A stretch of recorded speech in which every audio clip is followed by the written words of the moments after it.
Hopefully this lighting is okay. It hasn't snowed yet in Utah, but it is very gloomy out today. It's not going to snow. It's the 23rd of December. Anyway, today we're here to talk about my top 10 favorite books of the year. Should we talk honorable mentions? I do have a couple. I have them written down. I made a little list. So, I read Jade City this year, along with Jade War. I never finished Jade Legacy, and I really wanted to, and I just didn't get around to it. I read like half of it. Legend Carl was pretty good. As a person who loves D&D, that was a pretty good book. One Dark Window and Two Twisted Crowns, I believe was the second one. Those were pretty good. Pretty exciting for a romantasy. I wasn't really expecting that one. And We Are Okay by Nina LaCour. That was also a very good book that had a lot to do about grief. Love that. Love a book about grief. Let's get into the top 10. Let's just go for it. Number 10 on the list was, I'm going to include it as one book because they're two really short books, but it's A Psalm for the Wild Built and A Prayer for the Crown Shy by Becky Chambers. These are basically books about a distant future where robots have left society and have decided to go off on their own, and they leave the humans, and one human who is a tea monk decides to go out into the wilderness to try and find themselves, and they end up finding a robot. And the robot is basically asking what humans need. And it is just the coziest, nicest, sweetest book. And both books are so sweet, and they're actually really funny. There's a lot of really interesting jokes that have to do with, there's a lot of great jokes about the robot just not understanding human culture. Like, kind of the first book is kind of like the human discovering the robots and the wilderness. And then the second book is more about the robot discovering human society. And so you kind of get both of them being confused.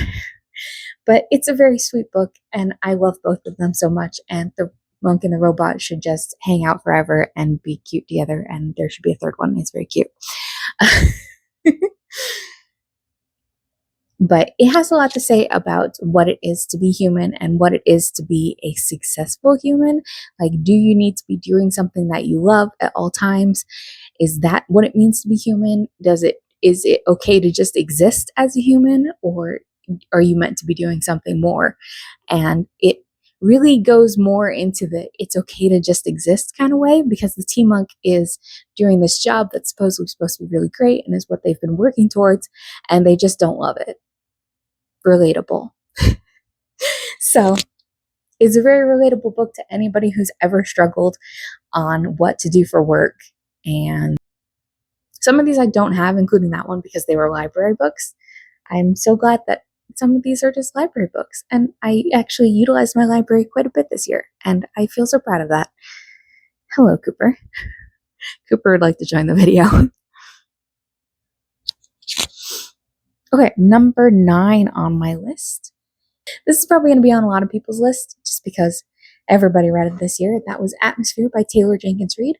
I'm a big fan of Taylor Jenkins Reid. 2 of her books are on my favorite shelf, including Daisy Jones and the Six and Seven Husbands of Evelyn Hugo. Like, if you had to guess, like, which ones are going to be on a favorite shelf, it'd probably be those.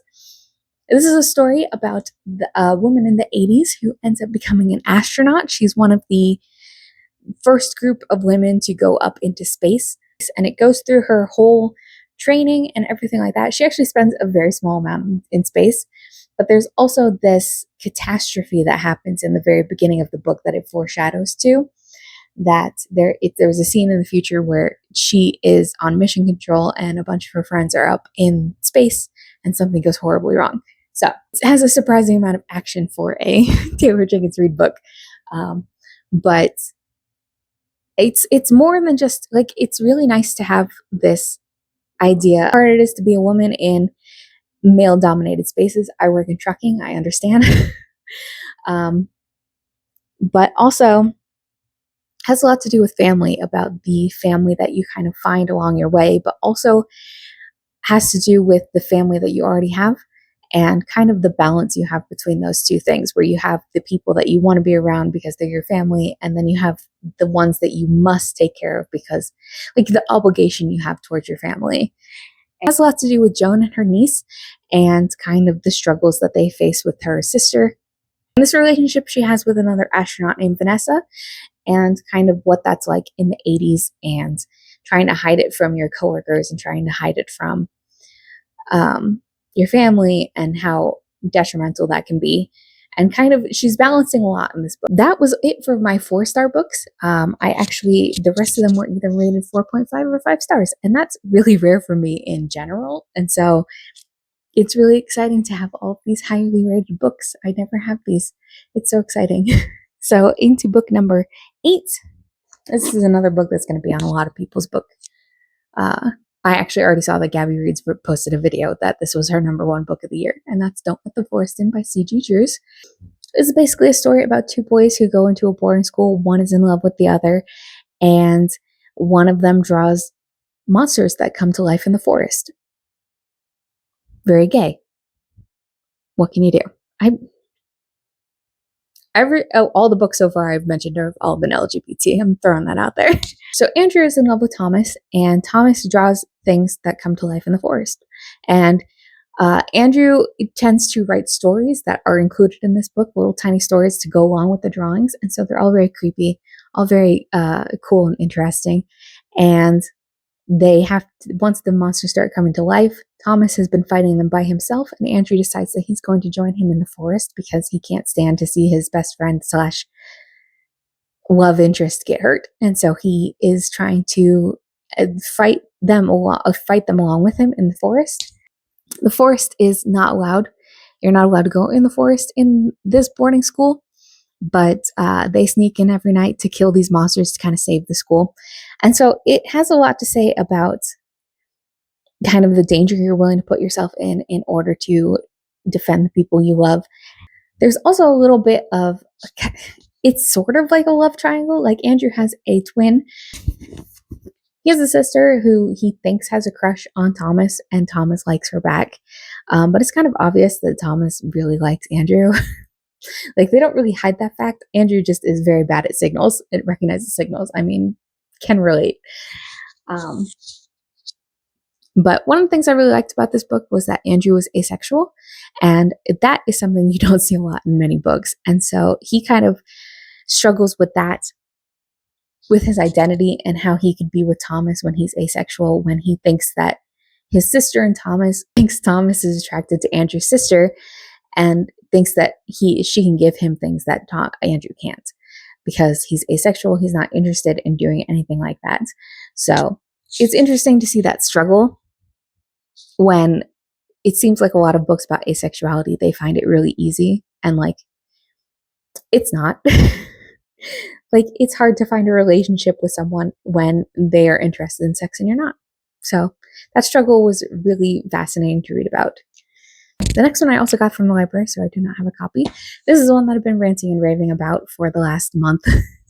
It's My Murder by Katie Williams. This is a story about a girl who has been cloned after she gets murdered by a serial killer.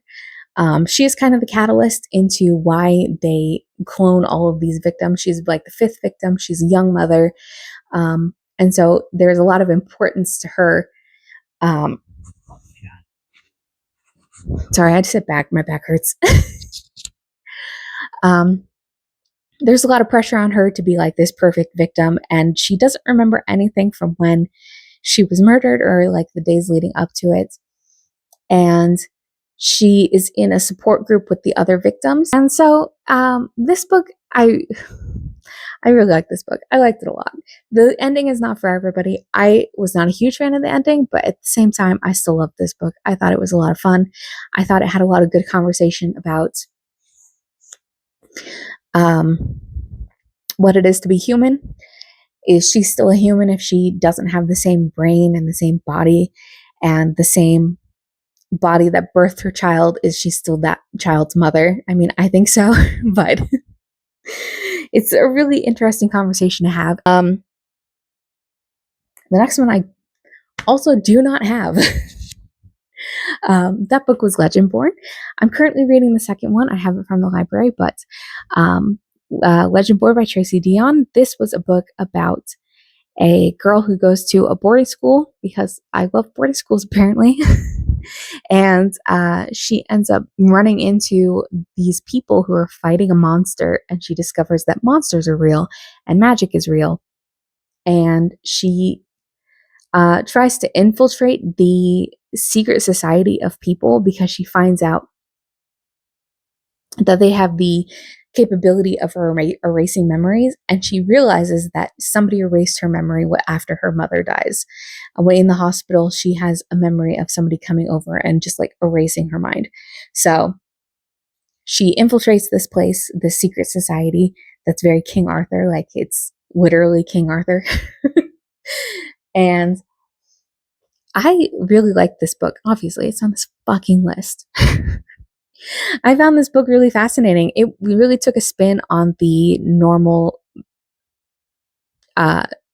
teenager discovers magic kind of trope.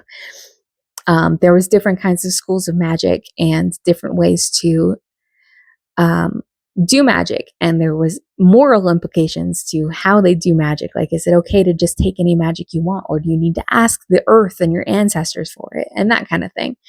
And I really like that she wasn't just like the best to ever do it, like most teen teen books are. Like, she really struggles and she gets hurt a lot. And she feels like a failure because she is not catching up to all these people who have been doing this since they were 6 years old.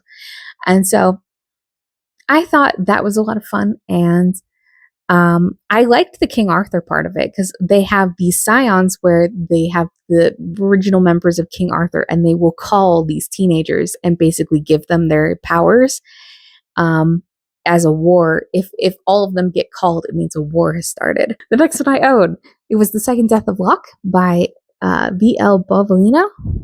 I don't know if I'm pronouncing that right. This is kind of a King Arthur-y medieval knights book. Yeah. This book I actually just finished recently. It is a story about a girl named Gray who is a well. Basically, she is used by magic users. She holds a bunch of magic, and then her partner, her mage, that's what it is. Her mage, Kier, is able to take the magic from her, and it grants him powers. So they are basically this bonded pair. And boy, is she in love with him. Oh my God. She yearns for this boy so hard. And it is so great. It's wonderful. I love yearning. And I know it's kind of controversial, but I love a story where the relationships are already established. Like, these two have known each other since they were children, and so there's no like awkward meeting or anything like that. There's no initial banter. It's just banter from them knowing each other forever, and they have all these inside jokes, and it's very cute. And he's very touchy with her. He touches her all the time because they need to have contact in order for him to pull from her, and she loves it, and she just loves him so much. They have to escort a girl that they find, a teenager, to a land lock that has been destroyed because she claims to be the last remaining lock of that family. But little does she know that Gray is actually the last remaining lock and is actually the girl that this teenager is claiming to be. And also, another caveat with that, if she dies, all magic dies with her. So no pressure. She's just putting herself in danger all the time, but no pressure. It balanced, I think, really well the kind of silliness of this group of people trying to bring this girl to her supposed kingdom. And it balanced the silliness with some really big stakes. Like, she is hands deep in her mage's intestines, trying to heal him like 50 pages in. Sorry, that sounded really weird. He gets stabbed and she has to heal him.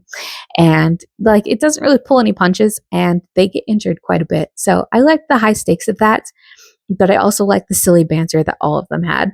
I thought they were really cute, all of them together, and they really would die for each other. And I think that's so sweet. And there's a lot of talk of sacrifice. What if sacrifice is meaningful, or if your life still has meaning if other people sacrifice themselves for you?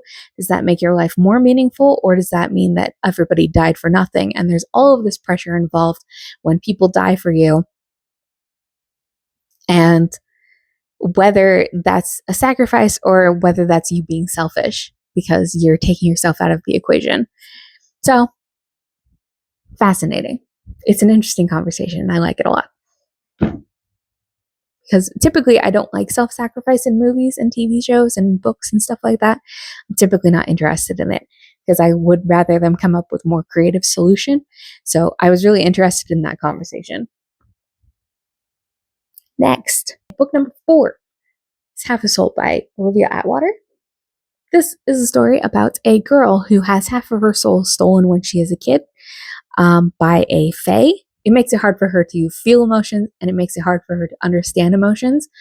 And she also thinks that it'll make it hard for her to ever fall in love.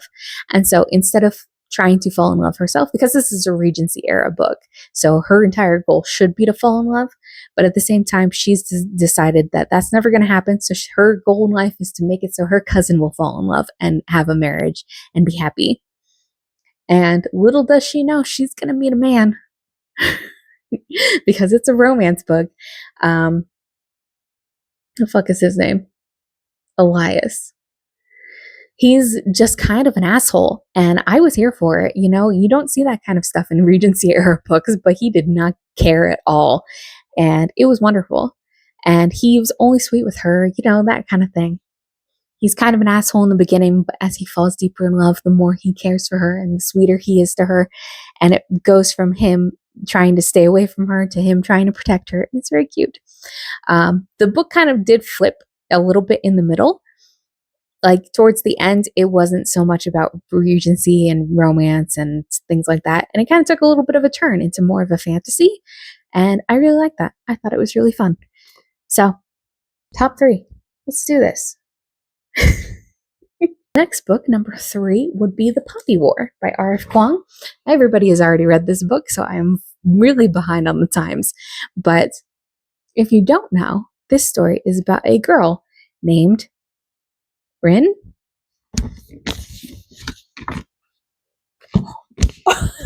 Her name is Rin. I remembered something. She wants, her entire goal when she is a kid is to avoid getting into an arranged marriage, and she's trying to enter into this academy, basically any academy at this point, in order to go to school to avoid this arranged marriage. She ends up getting accepted to this elite military academy, and things go from there. There is a war. Yeah, the Poppy War. Oh, it's up here. And there's a war. And I really thought this was a lot of fun and traumatizing.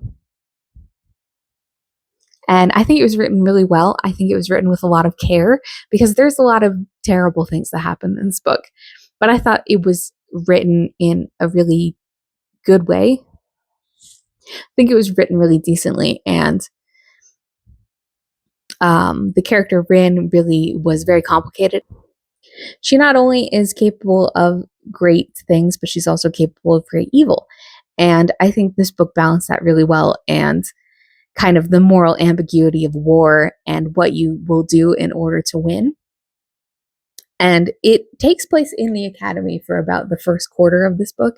And so it really kind of switched genres every once in a while, which made it really easy because it's not the biggest book, but you know, anytime if you're sick of the military school, it's like, oh, well, now we're switching into actual war. And I just love the moral ambiguity. And she's a very complex character. And I haven't read the second one yet, and that's a crime. So I need to get to that.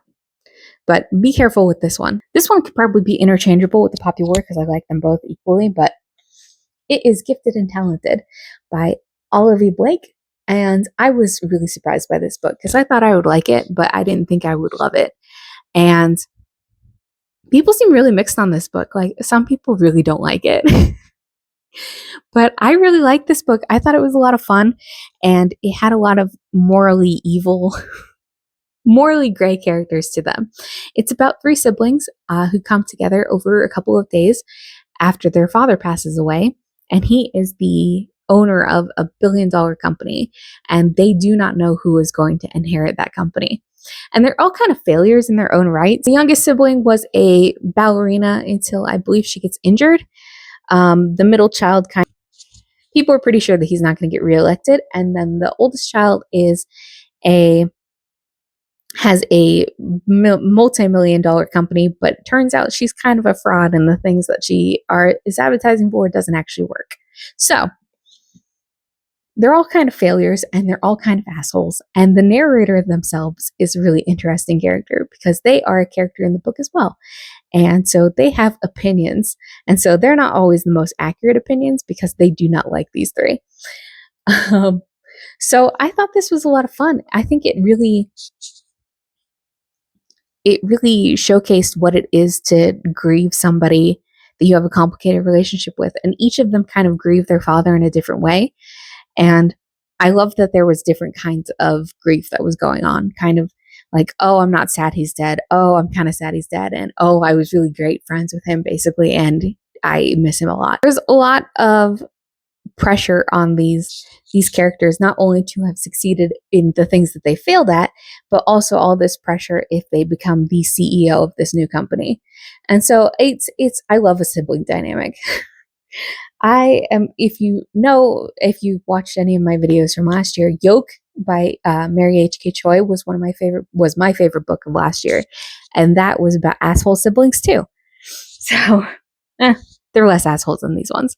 They just didn't like each other too much. But I love sibling dynamic. I love it when the siblings don't necessarily like each other very much and they learn to grow to like each other. I think that's great and wonderful. Okay, my top book is over there and I can't reach it. Okay, my top number one book is We Could Be Rats by Emily Austen. Now, I have a sordid history with Emily Austen because I tried to read Everyone in This Room Will Someday Be Dead, and I DNF'd it. That's very controversial. And I didn't DNF it because I didn't like it. I DNF'd it because it was putting me into a thought spiral that the characters were going through. So, yeah, I DNF'd it about halfway through because some of my biggest fears were some of her thought spirals, and I couldn't deal with it. It was too much anxiety, too much everything. And so I was really apprehensive to pick up this book, but I heard it was more about depression than it was about anxiety. And my God, read the trigger warnings on this one because the entire concept of this book is a trigger warning. And she is writing her suicide notes in different attempts to write them. And it's a pretty small book, but she writes quite a few attempts. And as through these attempts, you kind of learn about her life and her relationships. And you can kind of piece them together slowly as she starts telling these stories. And then there's also the other perspective, which is from her sister. Her sister is trying to also piece together her life, Sigrid's life, and trying to understand why she would want to do something like that to herself. So be very careful with reading this book, but it's a lot of fun. For a dark concept, it can be really funny and also really depressing. Also had to do with sister relationships as well as gifted and talented, and so I really liked that about it. And because, spoiler, I don't have a sister. I have sister-in-laws, which are great. I like them a lot, but I grew up with two brothers, so I love reading about sister relationships just because I find them very fascinating. You can get past the concept and it's not too triggering for you. I would pick this up because I find it has a lot to say about life and how hard life, and you have different opinions than certain people, especially politically, and how hard it is to be around people when you try and be morally good and you can't convince other people around you that how hard it can be to be morally good in today's society, and how being a good person is just fucking hard. So that's it. Those are my 10 books. I loved them all so much. And let me know what your favorite books were. What was your favorite book of the year? Because I would love some recommendations. Thank you so much for watching. If you made it this far, that's so wonderful. If you didn't just skim through it like I usually do with top 10 videos, I really appreciate it. If you did, that's also fine. Just to get to what my favorite book was. That's fine as well. Bye!